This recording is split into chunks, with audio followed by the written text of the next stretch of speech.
But two things can be true.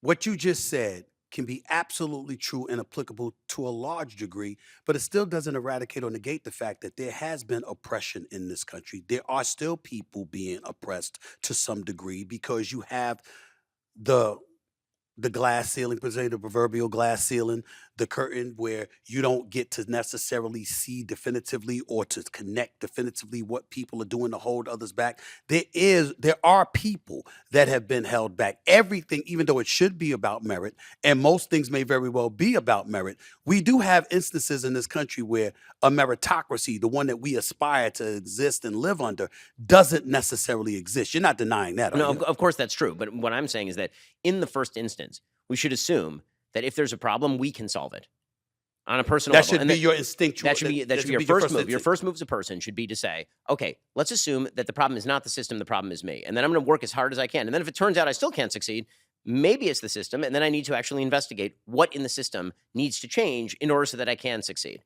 Because now when you get to specifics, you might be able to find a solution. Where I can't get to a solution is there's somebody, I can't quite name who is obstructing me, getting in my way, creating something that I can't quite name what, that is preventing me from success. How am I supposed to solve that? There's no way. It's like you go into the doctor and you say, I hurt. And the doctor says, where? And you say, well, I don't know. I don't know. I hurt. Right. Like, okay, well, what am I supposed to do about that? There's nothing I can do about that. That's fair. But the flip side to that is that you do have people, like for example, you say this is not about red, this is not about blue, this is not about Republicans or liberals. This is about America and what exists here and what's been problematic for us for so long. So why is it that conservatives give the impression that that's what goes on the left, but doesn't necessarily go on with them?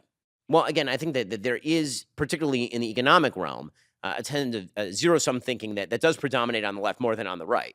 Right? If I were to say to you, there's a politician. The politician says that you've been screwed by the system. That's the reason you're poor. We need to go after the rich. The rich are the bad guys. You're immediately going to assume that I'm talking about somebody on the left. Now, there are some people on the right who think like that, by the way, but predominantly that the sort of oppressor-oppressed matrix tends to exist more on the left. It is horseshoeing around to the right. You are seeing this on the populist right now. Yep. And that's why I really did not want to turn this into like a right-left conversation. I think that certain things here are much more predominant on the left than on the right, but I do think that they exist on the right. And again, I think that sometimes they exist even internally within individuals. I think that sometimes I wake up in the morning and I'm pissed off and angry that somebody who's in my line of work is successful. And I think to myself, man, the systems they're just screwing me. And you know what? That is not a great way to go through your life. It is a bad way to go through your life.